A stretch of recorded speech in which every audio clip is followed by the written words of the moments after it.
Happy Monday. We hope you had a lovely weekend. Thanks for joining us for Unscripted here on Up North Live. Some areas seeing a little bit of sun today. Not everybody, but speaking of that sunshine and the weather, as we cruise on through the week, Joe, could we see some changes as we move into the new week?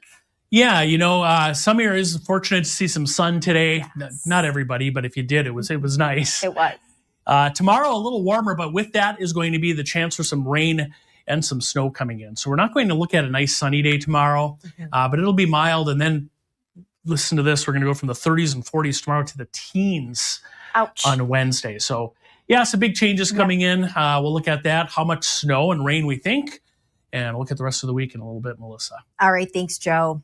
In continuing coverage tonight, a growing shortage of auto mechanics is causing longer wait times at car dealerships across the country and even right here in northern Michigan. As demand for repairs continues to rise, local dealers and schools are partnering up now to train the next generation of technicians. Up North Live's Tony Lundy shows us how the demand is being met. There may be no quick fix for a nationwide shortage that's creating headaches for drivers and dealerships alike. Across the U.S., data shows more than 67,000 automotive technician jobs remain unfilled, driven by increasingly complex vehicle technology and a workforce nearing retirement. Yeah, so obviously it creates a lot more wait times. It takes us much longer to get your vehicle in to even get it diagnosed. Traverse City is, I think anyone that lives here have seen its, substantial growth, in the last 10, 15 years. And the demand for car repairs is going up, but the count of technicians is not going up. To help address the shortage, Williams Chevrolet is offering tuition assistance to students training to become automotive technicians, helping them accelerate their careers while staying local. Automotive in particular, due to the aging out of mechanics nationwide and the increasing complexity of vehicles, there's a lot less user serviceable parts anymore, so we need a lot more qualified technicians. At North Ed Career Tech Center, enrollment in automotive programs remains strong as educators work to prepare students for an industry with steady demand and long-term opportunity. And when I see a student of mine working over at the local shop who's now a master tech and is in his mid-20s and just bought a house and just bought a car, that's fantastic because, he made that happen, but I had a part in it. And that's awesome to have that legacy. So, the more students I get into the community and the more that are working, the better. For dealerships, that local pipeline is critical. Sometimes we just get in our cars, start them driving every day, but realistically, I think if you step back, we don't realize how much we depend on those. And when they break, you need people to take care of it, and that's what we're here for. Industry leaders say partnerships between local businesses and schools could play a key role in keeping communities moving and ensuring drivers aren't left waiting when their vehicles need repairs. In Traverse City, Tony Lundy, Up North Live News. Happening today, a new 2+ elementary education partnership is being formed in Emmett County. It's between North Central Michigan College and the University of Michigan Dearborn. And with this agreement, students will be able to complete the first 2 years of their elementary education coursework at North Central. They'll then finish the final 2 years of their Bachelor in Arts in Elementary Education online through U of M Dearborn. The pathway is designed so students can complete all required coursework and a student teaching placement in nearby schools, eliminating the need to relocate. Joining us tonight to talk more about this exciting program, this exciting partnership, 3 guests: Jonathan Larson, the Associate Director of Curriculum, Transfer, and Enrollment Initiatives with the College of Education, Health, and Human Services with the University of Michigan Dearborn; Michelle Anders, the Dean of Business Education and Adjunct Faculty, North Central Michigan College in Petoskey; and Dr. Danielle Defoe, the Chair, Department of Education with the University of Michigan Dearborn. Thank you to all 3 of you for making the time to speak with us tonight. Oh, thank you. This is exciting news, and what a fantastic partnership. I want to start with the 2+2 elementary education partnership. How does it all work? That's a very good question. Excellent question. Yeah, so the premise is that the students will start here at North Central Michigan College. They'll earn their associate's degree in pre-elementary education, basically, and then transfer, but stay here in their local communities to the University of Michigan Dearborn to finish up their bachelor's degree The nice thing is as you mentioned, their student teaching and their classroom experiences will happen here in Northern Michigan, so they don't have to pull up stakes and move to complete their elementary degree. That is huge because we know obviously relocating is another factor that you have to consider when you are looking into something like this or any type of education and work. And because this obviously is a partnership, we see that we have the three of you here tonight. Tell us who is all involved and really what is the main goal here? Absolutely. So we have such a strong collaboration across all of our teams at North Central Michigan College and at the University of Michigan Dearborn. We've sat together and figured out the course articulation process so that way we know which courses they need to take at NCMC and which courses they get to take at UND. And it allows us to streamline that process to make a clear pathway for teacher candidates. So we take all the guesswork out for them. We allow them to know the pathway that begins at North Central Michigan College with their exceptional team before they come and join us at the University of Michigan Dearborn with our exceptional team. Yeah. This is huge for our students in Northern Michigan to be able to start their degree and finish it here and be placed in our local schools. As Jonathan mentioned, we are meeting the need twofold, but we're also able to already identify with the community. Our students will already understand the community they're serving and be able to give back. And so we just can't wait to get this off the ground. Classes will start, the first cohort of students will start fall of 2026. And we've been able to design the last 2 years of our online programming to be able to be fully online so that teacher candidates complete their online programming at U of M Dearborn, but while also completing their classroom experiences within the local schools. To encourage more people to consider going into elementary education, are we seeing a decline in people wanting to go into this type of work? Yeah, we are facing a significant shortage of teachers across the state of Michigan. And this is one way that we're collaborating to work together to help increase the number of qualified, high quality teachers within the Northern Michigan area. Yeah, you add to that barrier that not everyone can relocate to complete this degree. And so that's why we're just so happy to be removing that as another barrier that we're just ecstatic, and I know the school districts will be too. I am sure they will be extremely ecstatic. If there are students walking or watching right now, if there's parents of these students who are watching, what would you want them to know about this new partnership and how it could benefit them? So I think the nice thing is you're taking advantage of the free tuition that it comes from the state for community college. So 2 years of your education is paid for, you get to stay. So sometimes finances are a major deal. So if you needed to stay home or live with your family and completing your degree, that's an option because you can do your classroom observations, your apprenticeships, and your student teaching in your local community. And we will work with the students on identifying those. So it's really a powerful opportunity for students in Northern Michigan to stay here instead of relocating and then maybe not ever moving back. It allows them just to stay in their local communities, which is exciting. And will there be any, future upcoming information sessions, or what is the best way for students or anyone who's interested to get more information or to potentially speak with one of you three about this partnership? Yeah. That's a great question. Thank you. We are always available here at North Central Michigan College. Jonathan and Danielle can easily be reached too from our website. If you go to ncmich.edu, we already have a whole link that leads to the program, the partnership that we formed today, along with the contact info for all of us. Is there anything else that you'd like people to know? Any other obviously exciting details? This just seems like a fantastic partnership and something that's only going to benefit school districts and students, people interested going into elementary education. Absolutely. And education is an exceptional career. It's a career where you truly get to change lives. You get to change the lives of your students and then your students' families as well. And it allows you as a teacher to be able to step in and really have a positive impact on the lives of so many individuals. And so if anyone's interested in going into teaching, my goodness, we want you to join us. Thank you so much for all of the information. I wish we had more time to chat. This is just great, awesome news. We need more of this good news. So thank you to the three of you tonight. We'll post all the information too. If you are interested in this new program that we just talked about, you can check out our website, UpNorthLive.com. In other news tonight, flu cases high across the country right now. The Centers for Disease Control and Prevention estimating that there have been more than 15 million cases this season alone. It's the worst season for respiratory illnesses since at least 1997 and 1998. And many healthcare professionals are warning illnesses are likely to climb.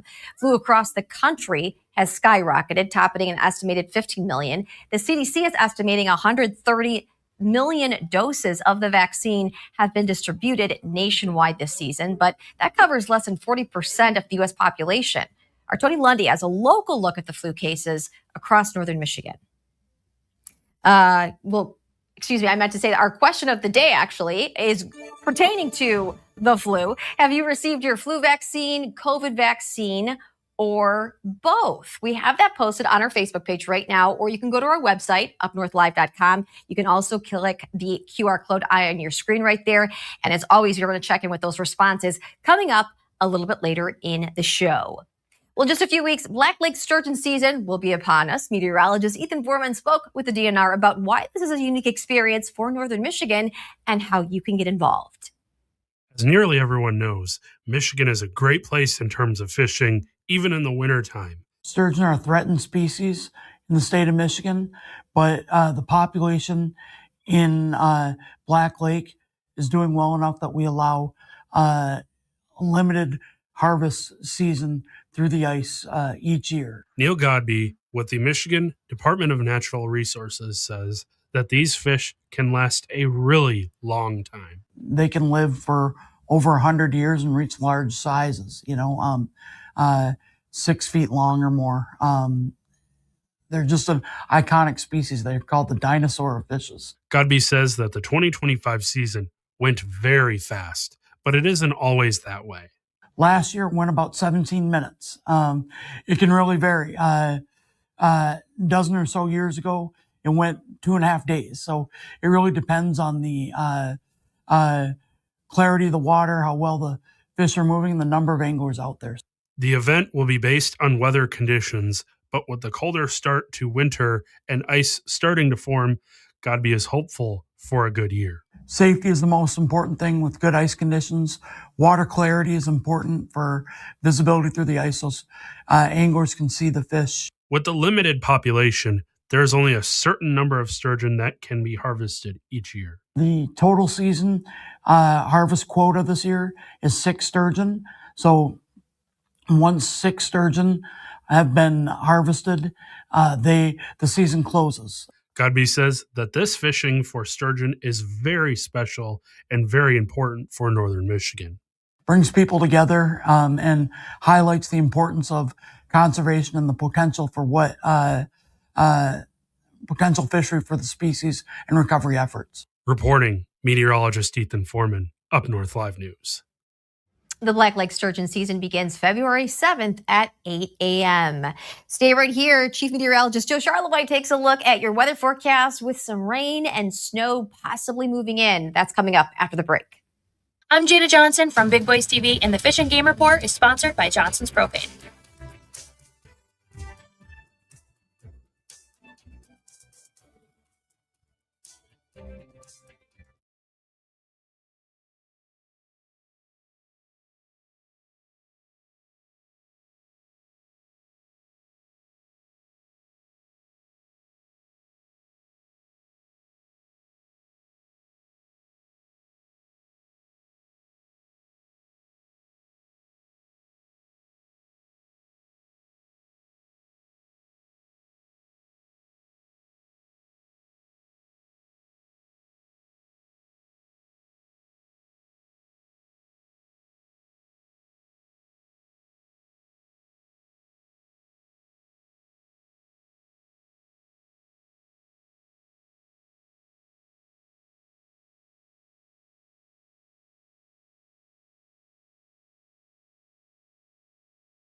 Welcome back to Unscripted here on Up North Live for this Monday evening. Joe joins us now to take a look at the weather as we start off a new week. I know some areas did see some sun today, Joe, but not everybody. Yeah, and it was nice. Kind of helped clear the roads up a little bit too in spots. But tomorrow we're looking at not so much sun. It stays mild. We'll have a little rain and snow and then some colder weather, Melissa, midweek. So that's our first thing. Wintry mix rolls in tomorrow. On our Tuesday, we have both rain and snow in the forecast at times. And then this will happen Tuesday night. But a big plunge of colder air is set to arrive for a couple days. It'll stick around Wednesday and Thursday. We're looking at teens, low 20s for highs. And then a cold late next weekend. I know that's down the road, early next week, but it does look cold. Maybe the coldest of the season so far. That's about a week away. All right, our satellite picture, we did have, nice clear skies for a fair portion of the lower peninsula. The eastern UP kind of stuck under the clouds, the straits here earlier today. But it is dry. There's our next system up around Winnipeg, that area. You can see a little rain and snow associated with low pressure that sits up there way north of Winnipeg. That's going to drop north of Lake Superior, but that rain and snow will slide in here late tonight, and then we'll deal with that tomorrow with cloudy skies. So here's what happens. We cloud up. I do think there's the chance for some fog tonight too. And there we are tomorrow morning. So we're going to jump ahead here about 12 hours. And you can start to see a little rain and snow arriving. And then that's going to stick around into the afternoon. Much more of a mix in the UP, more rain in lower Michigan, south of the bridge, into the afternoon. There it is. This all passes through here. That's that area of low pressure. And then cold air will drop in Tuesday night, and that will switch this over to snow as we turn our wind around out of the north. So we have snow showers late Tuesday night into Wednesday morning. Some of you will have some snow Wednesday to start the day. Doesn't last all that long, though. In this particular case, the snow kind of moves on by the afternoon and evening. So here's a look at our snow forecast tomorrow. Not a lot, and this will mix with rain, but perhaps up to a couple inches there, slushy accumulation around Sault Ste. Marie. And then here's the snow Tuesday night into Wednesday. Not a lot, maybe an inch or two for most of northern Michigan. So there's the jet stream. You see Traverse City, Chicago on the map, the Great Lakes there. The pinks and purples is the cold air up around Hudson Bay. A little bit of that comes in there Tuesday, Wednesday. That's why we have teens and 20s. And then late week, and then that's early next week. This just drops straight out. I mean, this is from like the North Pole type air next week. So it's going to be cold, looks like early next week, and that may kick up some snow. There's tomorrow. Look at the highs, 30s. And then we're going to jump ahead 24 hours, teens. So, yeah, it's going to be chilly. Overnight tonight, some fog or a late rain-snow mix, we'll call it that. Temperatures in the 20s to around 30. Most areas heading at or below freezing tonight. And then tomorrow, there's a look at Tuesday, a rain-snow mix with highs in the 30s. Just about everybody will be above freezing. Some spots near 40 degrees tomorrow. Again, it'll be the warmest day of the week. And then you see the colder weather Wednesday, Thursday, and then some snow showers on Friday to end the work week. All right, definitely colder weather moving in, Joe. Sounds like it, especially midweek. Yes, thanks, Joe. Sports Director Harrison Beebe will help us get up to date on the latest from the NFL playoffs. All of that coming up in sports next.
Welcome back to Unscripted for this Monday evening. Sports director Harrison Beebe joins us now live from the Content Center. Hey, Harrison.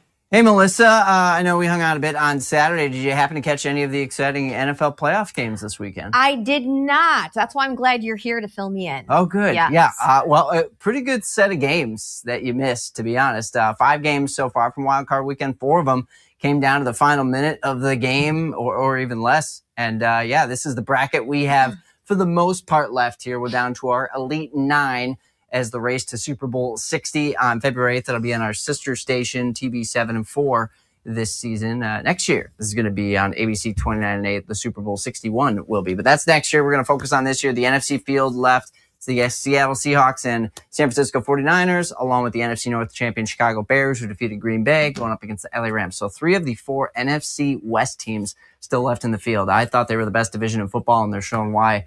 3 of the final 4 teams left in the NFC. In the AFC, we got the Broncos and Bills. That's going to be a very intriguing matchup in the quarterfinal round here. And then the New England Patriots are in the second round, awaiting their final winner from Wild Card Weekend. That's the Pittsburgh Steelers hosting the Houston Texans. That game tonight on Monday Night Football on ABC 29 and 8. If you're watching us on broadcast right now, maybe you're watching us on a streamer online, you can check that out on ABC 29 and 8 tonight if you're in our viewing area. So that's the setup for the race for the Lombardi Trophy in the NFL. But Melissa, we know around Northern Michigan, we also in the middle of winter like to focus on our high school sports. And we had our first set of boys basketball state rankings for this season. It tipped off just after Thanksgiving. And here we are at about the halfway point, 2 months out from the state finals. And we have 4 area teams getting honorable mention shout. Well, honorable mention, they're above honorable mention. They're getting top 10 voting shout out for these state rankings. Beale City at number 1 in Division 3, followed by McBain, another Highland Conference team right there. And in Division 4, Pickford right there, ranked 5th, followed by Harbor Lake Christian at number 10. And worth noting, McBain, Pickford, they're both in the state quarterfinals a year ago.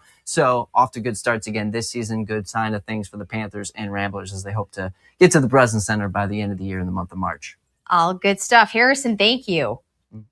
Coming up, we're going to take a look at the live results for our question of the day. We're going to check out our Facebook page, Up North Live, and our website, UpNorthLive.com. We'll be right back.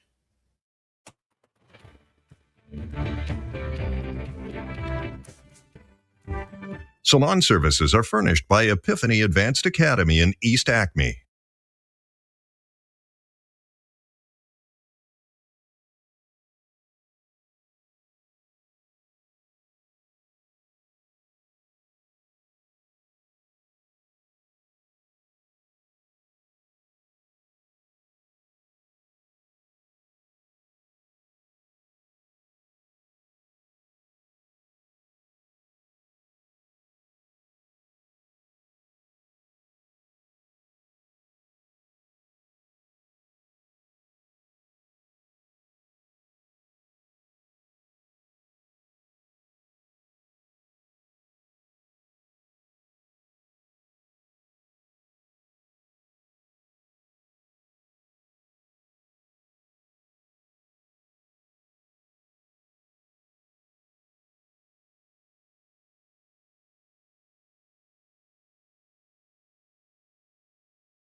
All right, let's check out that question of the day. We are asking people if they are getting that flu or COVID vaccine shot this year. You can see right there, let's see, actually 46% saying neither. Yes, 26% saying both.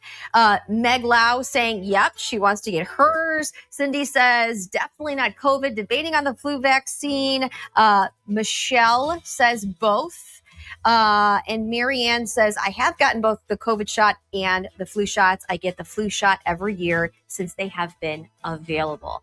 Thank you for chiming in. You can still do so. Go to our Facebook page, Up North Live, and our website, UpNorthLive.com. We appreciate you joining us tonight for Unscripted. We hope to see you later for Up North Live News at 11. Have a great night.